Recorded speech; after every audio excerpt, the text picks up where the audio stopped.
이번 시간에는 2007년에 제정되어서 2008년부터 시행되었던 5번째 사회보험법 노인장기요양보험법을 보도록 하겠습니다. 자, 노인장기요양보험법도 역시 정책 분석에 진행하면서 먼저 우리가 보면 노인장기요양보험법에서는 무엇을 대상으로 했겠어요? 당연히 노령이죠. 노령. 노령이면 또 질병 중에서도 연령을 반영한 질병. 이렇게 되지 않겠습니까? 그래서 여기 보면 목적과 기본을 쭉 적었지만은 노인장기요양보험법의 정의에서 대상은 노인 등이라고 합니다. 대상은 노인 등이라고, 띄어쓰기 없이 노인 등이라고 합니다. 이때 노인 등이라고 할 적에는 원칙 중에 원칙은 65세 이상의 노인을 말하지만 법률 적용상에서는 거기 이제는 65세 미만의 자라 하더라도 대통령령으로 정한 노인성 질병을 가진 자라고 이렇게 확대해서 번역하고 있습니다. 그래서 여기 보시면 먼저 정책 분석을 하고 그리고 나머지 내용을 첨가해 가는 방향으로 정리를 하겠습니다. 자, 노인 장기요양 보험 정책을 보시면 첫 번째 노인 장기요양 보험 정책을 보시면 누구를 대상으로 하는가? 할당 이렇게 되어 있지 않습니까? 할당. 노인 장기요양 보험 정책의 할당의 원칙은 띄어쓰기 없이 노인 등이라고 이렇게 규정되어 있습니다. 노인 등. 노인 등이라는 것은 65세 이상의 노인, 5세 이상의 노인을 원칙 중에 원칙으로 하되 65세 미만의 자, 65세 미만의 자도 이렇게 쓰겠습니다. 65세 미만의 자라 하더라도 대통령령으로 정한 노인성 질병을 가진 자도 범위에 포함을 시키고 있다라고 정리할 수가 있습니다. 그래서 그게 띄어쓰기면 노인 등. 그렇기 때문에 이 할당의 원칙은 결국에 정책적 접근으로 본다면 먼저 인구학적 조건 중에 연령을 가지고 있고 또 하나는 노인성 질병이라고 해서 인구학적 조건 중에 연령 그리고 또 하나는 소위 진단이라고 하는, 그렇기 때문에 여기에서 사용하는 것은 연령 조건과 노인성 질병을 가졌느냐 아닌지 진단 조건. 그래서 우리가 정책 분석의 틀이라고 할 적에 보면은 그 대상자 할당 기준에 보면 이렇게 4가지를 정책하게 돼서 정책론에서 배웠는데 그때 연령과 진단을 대상자 선정 기준으로 활용을 했다는 것을 알 수가 있습니다. 또 그런가 하면은 색깔이 같나요? 그러면 이 65세 이상의 노인이나 65세 미만의 자라 하더라도 대통령령으로 정한 노인성 질병을 가진 사람은 다 노인 장기요양보험의 대상자가 될 수 있는가 하는 문제가 있지 않겠습니까? 그건 아닙니다. 때문에 장기요양급여의 대상. 여기는 노인 등 중 이렇게 이제 시작을 하겠습니다. 노인 등 중 6개월 이상 혼자서 6개월 이상 혼자서 줄 바꿔서 일상생활을 영위할 수 없다고. 일상생활을 영위할 수 없다고.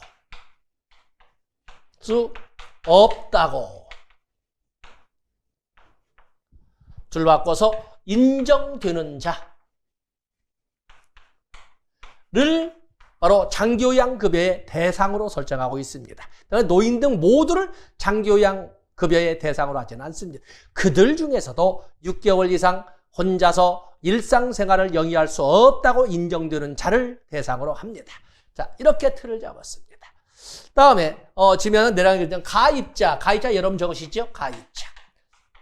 노인장기요양보험의 가입자는 건강보험 가입자와 동일합니다. 건강보험 가입자는 직장가입자와 지역가입자로 나누되 직장가입자의 가족으로서 배우자, 직계존속, 직계비속, 형제자매의 범위에서 보건복지비용으로 정하는 일정 보수나 소득이 없는 자, 직설적으로 표현한다면 보험료를 낼 수 없는 자는 피부양자의 지위를 주어서 대상으로 이렇게 될 수 있도록 이렇게 규정을 하고 있지 않습니까? 그렇기 때문에 노인장기요양보험의 가입자도 직장 가입자와 그 가족인 피부양자, 그리고 지역 가입자로 이렇게 나눠볼 수 있다. 정리할 수가 있습니다. 다음에 무엇을 제공할 것인가? 급여. 무엇을 제공할 것인가? 당연히 여기에는 재가급여 우선 제공의 원칙이 있으니까 재가급여, 그리고 시설급여, 그리고 특별, 현금급여, 이렇게 크게 세 가지로 나누고 있습니다. 재가급여라고 하는 것은 방문, 요양, 방문, 목욕, 방문, 간호, 단기 보호, 주야간 보호, 기타 재가급여, 이렇게 재가급여에는 6개의 급여로 나누어져 있습니다. 자, 먼저 그려보고 넘어가 보겠습니다. 다음에 무슨 돈으로 운영할 것인가? 노인장기요양보험은 무슨 돈으로 재원을 어떻게 조달할 것인가 하는 문제가 있는데, 당연히 여기는 국가지원금, 국민건강보험에서는 국가지원금으로 당해년도 예상되는 건강보험료 수입액의 14%를 국가는 건강보험공단에 지원해야 됩니다. 그와 같은 맥락으로 노인장기요양보험도 당해년도 예상되는 장기요양보험료 수입액의 20%를 국가는 국민건강보험공단에 지원해야 됩니다. 그리고 당연히 주된 재원은 보험료죠. 이 국가지원금과 이 보험료라고 하는 모두 공공재원 아니겠습니까? 공공재원. 국가지원금은 조세를 재원으로 조달을 해줄 것이고, 보험료는 사회보장성의 조세로서 성격을 가진 공공재원입니다. 여기 보험료는 건강보험료와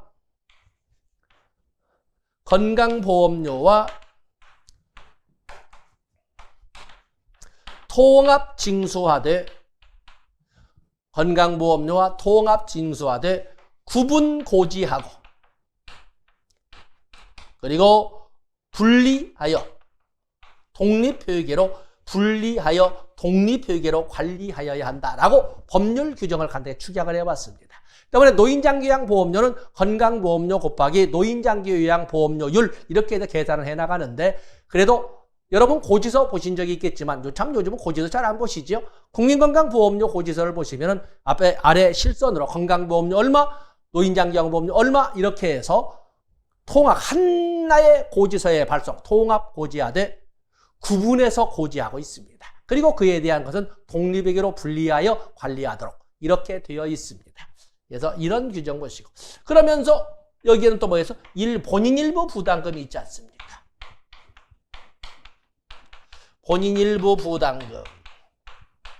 그래서 본인 일부 부담금은 지금 재가급여와 같은 경우에는 장기요양급여에 소요되는 비용의 15%를, 시설급여는 장기요양보험 급여의 20%를 본인이 부담하도록 이렇게 법 조문으로 정리를 해놓고 있는 것입니다.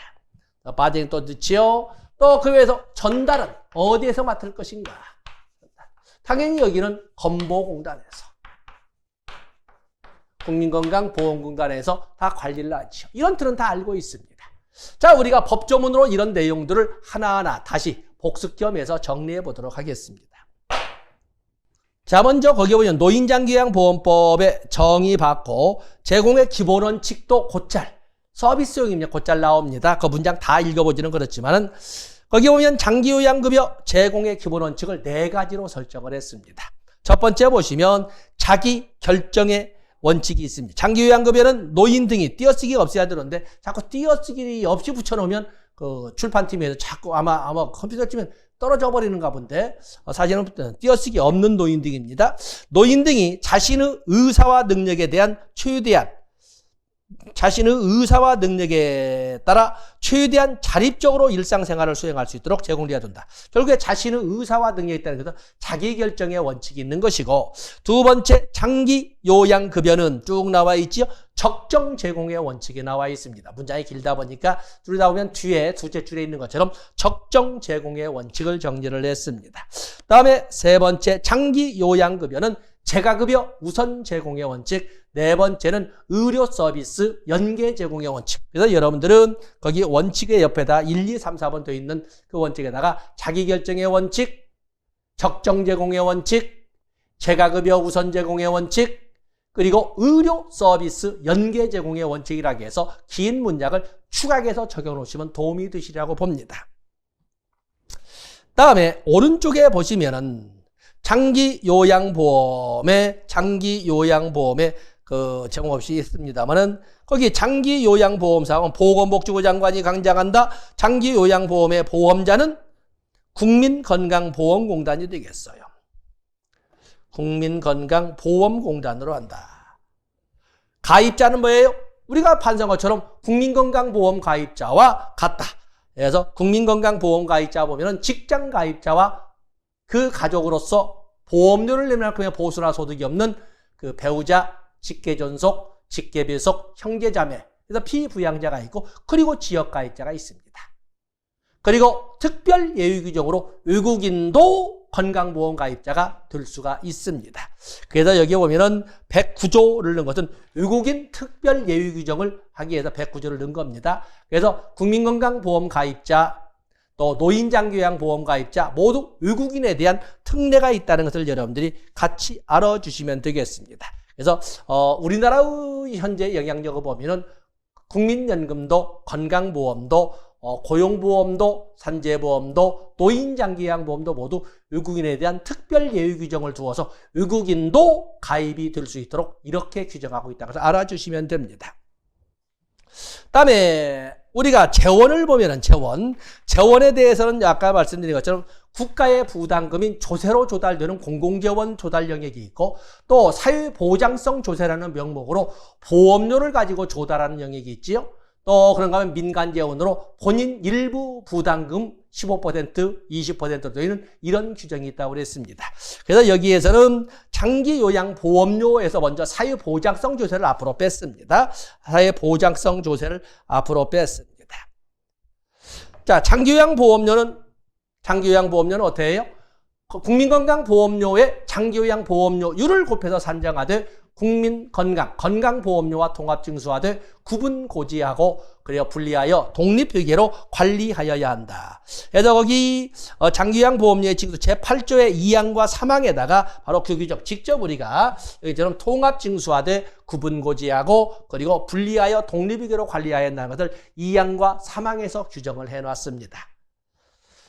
다음에 그 산정은 조금 전에 말씀드리니까 저희 산정, 그래서 건강보험료에 노인장기요양보험료율을 곱해서 산정한다. 여러분들 거기 보시면 산정 구조를 가지고 쭉 설명을 했습니다.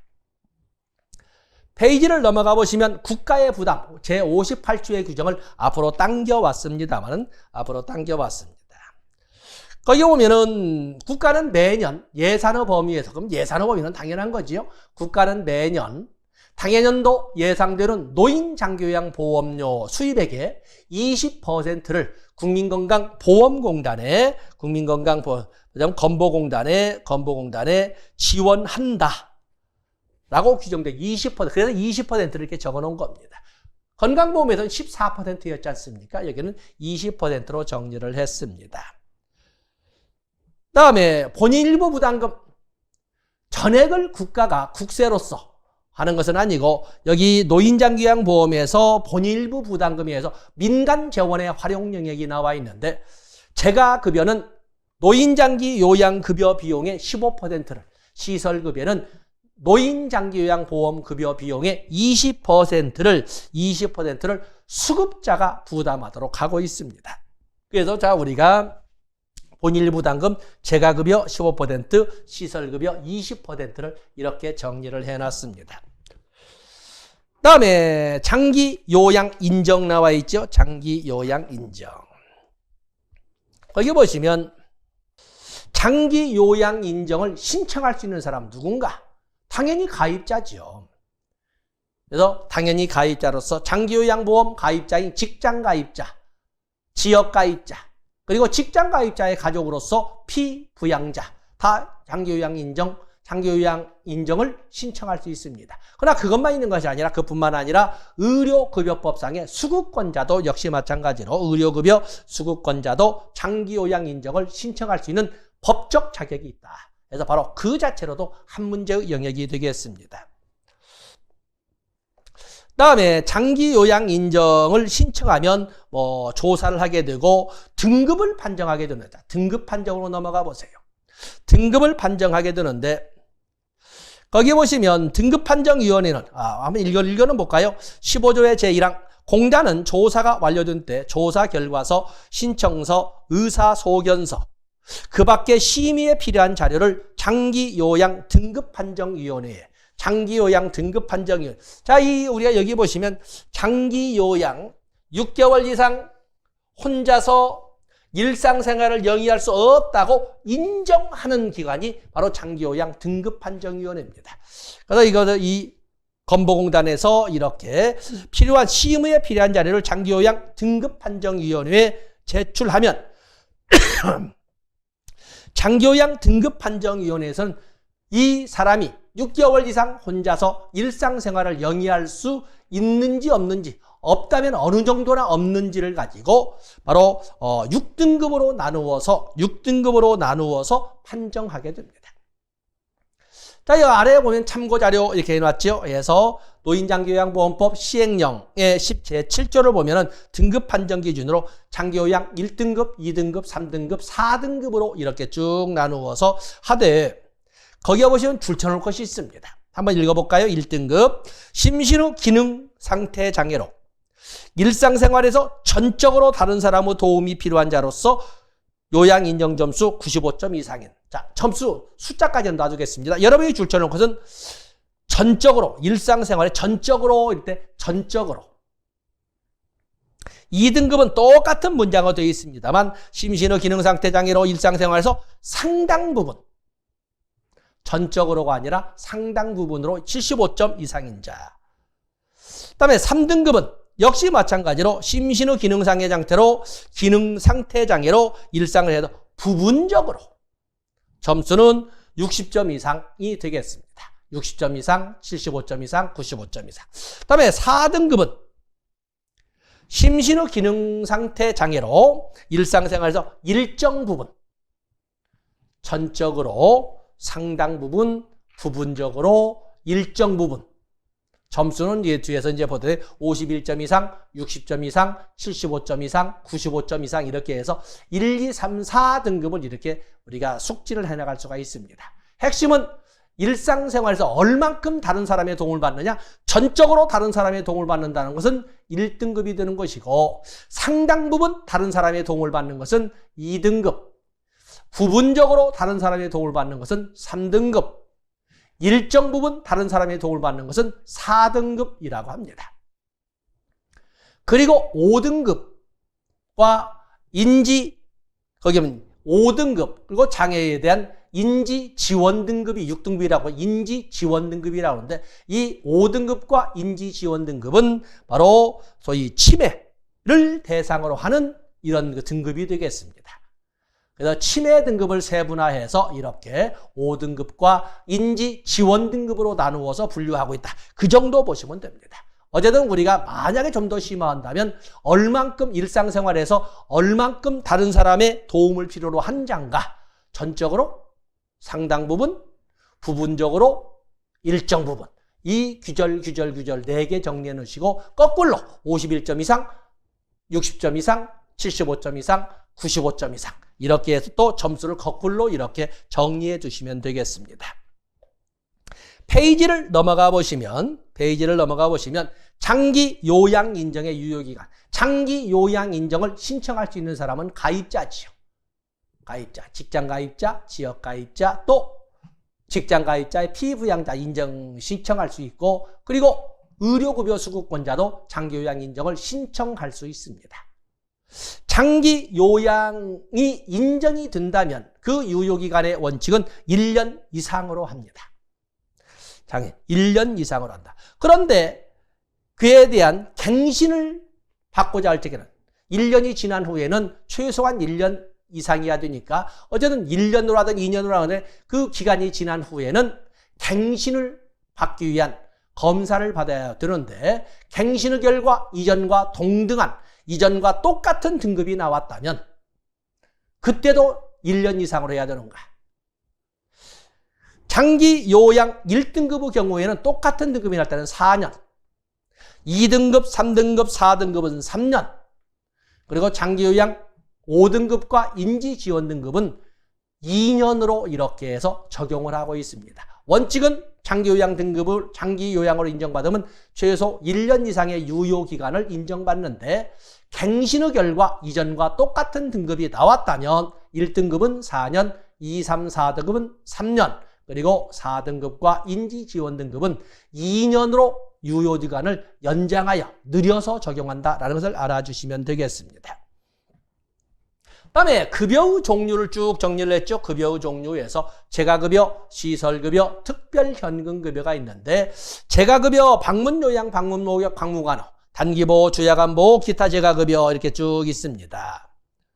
그래서 그중에 여기에 노인장기요양보험법상에 나오는 그 재가급여의 종류 중에 방문간호를 빼게 되면 나중에 노인복지법에서 배우시겠습니다만 노인복지시설에는 재가노인 복지시설이 있고 재가노인 복지시설에 제공될 수 있는 서비스가 5가지가 있는데 여기에 있는 문장과 거의 흡사합니다. 방문 요양 서비스, 방문 목욕 서비스, 단기 보호 서비스, 주야간 보호 서비스, 그 밖에 서비스 이렇게 되어 있거든요.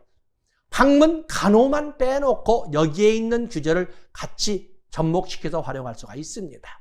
어떤 재가급여. 아까 우리가 장기요양에서 일반 원칙의 기본 원칙 보면 재가급여 우선 제공의 원칙이 있지 않습니까? 그리고 시설급여. 장기요양기관에서 장기간 입소한 장기요양기관은 노인 의료복지시설입니다. 노인 의료복지는 장기 노인요양시설, 노인요양시설과 노인요양 공동생활가정 등이 이렇게 있거든요. 그래서 장기요양기관에서 장기간 입소한 수급자에게 신체활동 지원 및 심신기능의 유지 향상을 위하여 교육훈련 등을 제공하는 장기요양급여를 시설급여라고 합니다. 이건 재가급여 우선 제공의 원칙이 있고 여기는 시설급여. 그리고 특별현금급여에는 3가지가 있는데 가족요양비, 특례요양비, 요양병원, 간병비. 이건 특별 현금급여라고 하지 않습니까? 그럼 반대해서 그런다면 앞에 나와 있는 재가급여와 시설급여는 현물급여라고 이렇게 해석할 수가 있습니다. 그리고 노인장기요양보험의 급여의 원칙은 현물급여라고 이렇게 우리가 해석할 수가 있는 거지요. 다음에 장기요양급여의 제공이 이렇게 나와 있는데 여기 보면은 이제 적용이 되고 있습니다만 수급자는 장기요양 인정서와 개인별 장기요양 이용 계획서가 도달한 날로부터 장기요양 급여를 받을 수가 있다. 개정 내용 등이 시행령도 있고 시행규칙 다 많이 있습니다만 이렇게 해서 그래서 여기는 장기요양 급여 의제. 장기요양 급여가 제공될 때는 위에도 적어놨습니다만 중복급여는 안 됩니다. 제가 급여 받으면서 또 시설도 다녀? 이건 뭐 그건 안 되죠. 중복급여는 안 됩니다. 하나의 급여만 받아야 됩니다. 그냥 그 위에 좀 자세히 읽어볼까요? 위에 박스 시행규칙을 볼게요. 수급자는 재가급여, 시설급여, 특별현금급여를 중복하여 받을 수는 없다. 다만 가족요양비, 말하자면 특별현금급여죠. 가족요양비 수급자 중 기타 재가급여를 받는 경우, 그저 가족요양비 수급자는 기타 요양급여, 기타 재가급여는 받을 수가 있다. 이렇게 해석할 수가 있습니다. 그래서 중복급여가 원칙적으로는 금지지만은 특별현금급여 중에 가정요양비 수급자에 대해서만은 기타 재가급여를 허용할 수가 있다. 이렇게 보시면 되겠습니다. 다음에 2항에 보시면 수급자는 동일한 시간에 방문요양, 방문목욕, 방문간호, 주야간보호, 단기보호급여를 2가지 이상 받을 수가 있다. 한꺼번에 같은 시간 내에 급여를 받으면서 동일한 시간 내에 재가급여를 2개 이상 받을 수가 없다. 다만 방문 목욕과 방문 간호, 방문 요양과 방문 간호는 거의 동시대에 같은 시간, 같은 공간에 저려지기 때문에 그럴 경우에는 부득이한 경우에 허용하지만 원칙적으로는 재가급여를 한 동시에 2개 이상 받을 수가 없다. 이것도 중복급여의 원칙이라고 보시면 되겠습니다. 그래서 거기 보시면 이제 개정 내용들이 쭉 나오면 우리는 민법상 모든 법률 조력은 도달주의를 원칙으로 한 발신주의도 있지만 도달주의를 원칙으로 하는 것처럼 거기 27조의 1항 수급자는 장기 요양 인정서와 개인별 장기 요양 이용 계획서가 도달한 날로부터 장기 요양 급여를 받을 수가 있다. 그렇죠? 장기 요양 급여를 받을 수가 있다. 자, 뒤에 이제 그 절차작권 나와 있으니 1항만 보시고 29조를 보시게 되면 공단은 장기 요양 급여를 받고 있는 자가 정당한 사유 없이 조사나 요구에 응하지 아니하거나 답변을 거절한 경우에는 장기요양급여 전부나 일부를 제공하지 아니할 수 있다. 그렇기 때문에 소위 제공자의 입장에서 국가가 적극적으로 도와주겠다라고 하는데도 불구하고 그에 대해서 요구에 응하지 않거나 답변을 하지 않거나 조사를 거절하면 당연히 그에 대한 혜택은 제공될 수가 없다. 그래서 급여의 전부나 일부를 제공하지 아니할 수 있다. 이렇게 보시면 되겠습니다. 페이지를 넘어가 보시면 장기 요양 기간이 나와 있습니다. 장기 요양 기간. 장기 요양 급여에는 재가급여, 시설급여, 특별현금급여가 있지 않습니까? 당연히 재가급여 기간이 있고 시설급여 기간이 있지 않습니까? 거기에 보시면 장기 요양 기관을 운영하려는 자는 장기 요양에 필요한 시설과 인력을 갖추어 특별자치시장, 특별자치도지사, 시장군수구청장으로부터 지정을 받아야 합니다. 지정사항입니다. 그래서 제목도 지정이죠. 장기 요양기관은 지정사항입니다. 누구의? 특별자치도지사, 특별자치시장, 특별자치도지사, 시장군수구청장의 지정사항이다라는 것을 알아주시면 됩니다. 다음에 3항에 보시면 특별자치시장, 특별자치도지사, 시장군수구청장은 장기 요양기관을 지정한 때 지정명세를 어디에 통보해야 된다? 바로 이 지방자치단체장들은 건보공단에 통보하여야 합니다. 3항 봐주시고. 다음에 장기 요양기관으로 지정을 받았으면 그 지정의 유효기간은 얼마일까? 아까 장기 요양으로 인정을 받을 때는 최소 1년을 하도 갱신시 똑같은 등급이 나왔다면 1등급은 4년, 2, 3, 4등급은 3년, 다음에 5등급과 인지지원 등급은 2년으로 한다. 이렇게 연장 적용한다. 이렇게 본 것처럼. 이제는 기관입니다. 장기 요양기관으로 특별자치시장이나 특별자치도지사, 시장군수구청장으로 신청을 해서 지정을 받았다면 그 지정의 유효기간은 아주 드문 숫자가 나와 있죠. 6년으로 한다라고 6년으로 하는 아주 드문 숫자가 나와 있습니다. 거기다 체크를 내놓으시면 됩니다. 당연히 노인장기요양보험법에도 심의기구로 장기요양위원회가 있는데 거기에는 보건복지부 소속으로 하되 위원장은 누가 맡는다? 똑같은 공식으로 차관이 맡는다라고 이렇게 설명을 했습니다. 차관이 맡는다. 그래서 여러분들 거기에 보시게 되면 1번에 다음의 사항을 심의하기 위하여 보건복지부 장관 소속으로 장기요양위원회를 둔다. 다음 페이지 위에다 둘째 줄. 위원장은 누가 둔다? 둘째 줄 넘어가다 보건복지부 차관이 하나의 공식처럼 법조문을 적용을 해놨습니다. 다음에 장기요양 등급판정위원회장. 장기요양 등급판정위원회. 아까 1등급에서 인지지원 등급까지 6등급으로 파고 있는데 장기요양 등급판정위원회는 어디에 둔다? 공단에 둡니다. 그래서 장기요양 인정 및 장기요양 등급 판정을 심의하기 위하여 공단의 장기요양 등급 판정위원회를 둔다. 등급 판정위원회는 건보공단이 아주 우리가 취업의 시장에서는 대단히 매력 있는 시장인데 어떤 문제에서 장애가 생겨? 지사가 약 600개 가까이 되잖아요. 전국에 흩어져 있기 때문에 참 많습니다. 그래서 그래서 거기 보면은 등급판정위원회는 특별자치시, 특별자치도, 시, 군, 구 단위로 설치하되 2개를 합쳐서 하나로 아니면 한 곳에 2개 이상을 둘 수도 있다. 이렇게 설명을 하고 있습니다.